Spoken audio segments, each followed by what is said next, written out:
આજે આપણે બનાવીશું બટાકાના ભજીયા. બટાકા પૂરીની જેમ એકદમ ફૂલેલા ફૂલેલા બને છે. ઉપરથી એકદમ ક્રિસ્પી અને અંદરથી એકદમ નરમ, અને ખાવામાં એકદમ ચટપટા અને એટલા ગજબના ટેસ્ટી લાગે છે ને કે એકવાર તમે બનાવશો ને તો એનો સ્વાદ તમને મોંમાં રહી જશે. તો એના માટે 3 મીડિયમ સાઇઝના બટાકા લઈ અને એની છાલ ઉતારી લીધી છે. અને બટાકા બહુ વધારે પડતા મોટા પણ નહીં અને એકદમ નાના પણ નહીં, એ પ્રકારના લેવાના. હવે બટાકાની સ્લાઇસ કરવા માટે હું 2 રીત બતાવીશ. એક તો આ પ્રકારનું ચોપર આવે છે, એની અંદર સ્લાઇસ કરવા માટેના 2 બ્લેડ આવે છે. તો એમાંથી જે મોટું બ્લેડ હોય એ લેવાનું. આ સિવાય બટાકાની વેફર પાડવાના સંચામાં પણ તમે સ્લાઇસ કરી શકો. હવે પહેલાં તો નીચે પાણી રેડી દેવાનું, જેથી સ્લાઇસ કાળી ન પડે.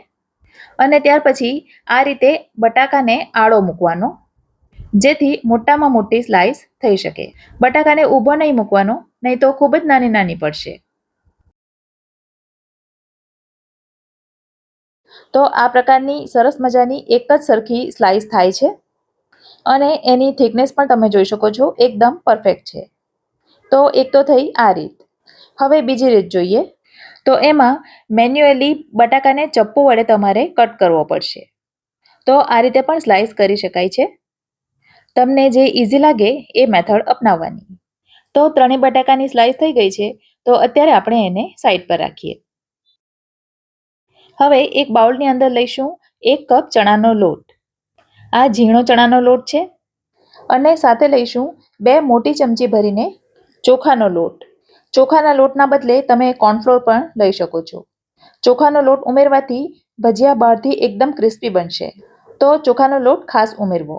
અને બંનેને પહેલાં તો ચાળી લેવાનું, જેથી બેટર બનાવતી વખતે એમાં ગાંઠા ન રહે. હવે એમાં અડધી ચમચી જેટલું મીઠું ઉમેરીશું. 5 ચમચી જેટલી હળદર ઉમેરીશું. અડધી ચમચી ઉમેરીશું તીખું લાલ મરચું. અહીં મેં આદુ મરચાંની પેસ્ટ લીધી છે અને એ પણ અડધી ચમચી લીધી છે. 5 ચમચી હિંગ ઉમેરીશું. હવે અડધી ચમચી અજમાને આ રીતે હાથથી મસળીને લઈશું. આ રીતે ઉમેરવાથી અજમાની ફ્લેવર ખૂબ જ સરસ આવશે. હવે અહીં મેં અડધી ચમચી જેટલા ચીલી ફ્લેક્સ લીધા છે અને સાથે જ લીધા છે ઝીણા સુધારેલા કોથમીરના પાન. ચીલી ફ્લેક્સ અને કોથમીર ઉમેરવાથી ભજીયા બની ગયા પછી એનો જે લાલ અને લીલો રંગ આવે છે ને, એ એટલો સરસ દેખાય છે ને કે જોઈને જ ખાવાનું મન થઈ જાય. તો બેટરને પહેલાં કોરું જ મિક્સ કરી લેવાનું અને ત્યાર પછી એમાં ધીમે ધીમે પાણી ઉમેરવાનું. તો જે કપથી આપણે બેસન લીધો એ જ કપ ભરીને મેં પાણી લીધું છે.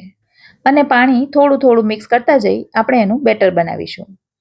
ન વધારે પાતળું કે ન એકદમ જાડું, એ પ્રકારનું આપણે બેટર બનાવીશું. ફ્રેન્ડ્સ, આ ભજીયાના બેટરમાં મસાલો હંમેશા થોડો બહાર પડતો કરવાનો. એટલે કે આપણે બેટરને ચાખીએ તો થોડું સ્ટ્રોંગ લાગવું જોઈએ, કારણ કે હજી એમાં બટાકા આવવાના બાકી હોય છે. તો બટાકા સાથે ભજીયા બની ગયા પછી બધું બેલેન્સ થઈ જાય છે. હવે બેટરની કન્સિસ્ટન્સી તમે જોઈ લો. ચમચીથી આપણે રેડીએ તો આ પ્રકારની હોવી જોઈએ.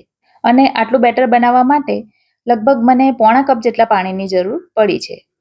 તો અત્યારે એને સાઈડ પર રાખીએ. આ તરફ બટાકાની ચિપ્સને મેં પાણીમાંથી બહાર કાઢી લીધી છે અને એને કોટન કપડા ઉપર આપણે એક એક કરીને પાથરી દઈશું. એને આપણે એકદમ કોરી કરવાની હોય છે, તો બીજા કોટન કપડા વડે આ રીતે એને લૂછી લેવાનું. આ તરફ તેલ ગરમ થવા માટે મૂકી દીધું છે અને બટાકાની ચિપ્સ પણ તમે જોઈ શકો છો, એકદમ સરસ કોરી થઈ ગઈ છે.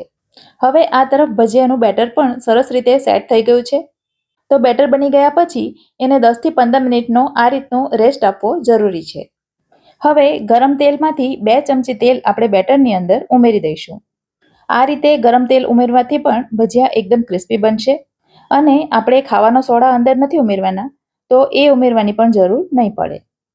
હવે બધું સરસ રીતે મિક્સ કરી લેવાનું. ત્યાર પછી એમાં બટાકાની 3-4 સ્લાઇસ મૂકી દેવાની અને બેટરમાં સરસ રીતે રગદોળી લેવાની. હવે આ તરફ તેલ એકદમ ગરમ કરી લેવાનું અને જ્યારે આપણે એની અંદર ભજીયા મૂકીએ ત્યારે તેલનું ટેમ્પરેચર એકદમ વધારે હોવું જોઈએ અને ગેસની ફ્લેમ પર હાઈ રાખવાની.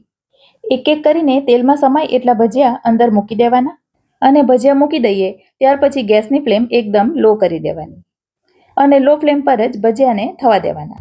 અંદર બટાકા છે અને એ પણ એકદમ કાચા છે, તો ધીમા તાપે કરીશું તો એ સરસ રીતે ચડી જશે. જો આપણે હાઈ ફ્લેમ પર તળવાની કોશિશ કરીએ તો બટાકા અંદરથી કાચા રહેશે અને ભજીયા ઉપરથી લાલ થઈ જશે. તો આવી ભૂલ ક્યારેય ન કરવી.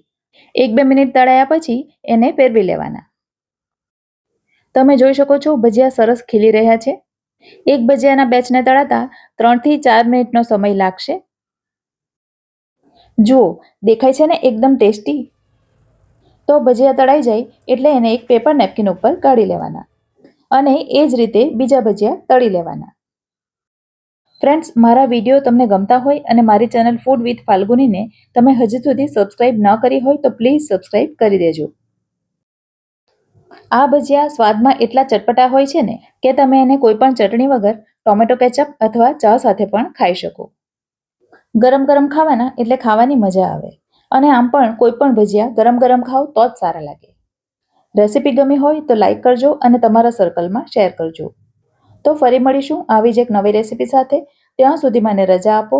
આવજો.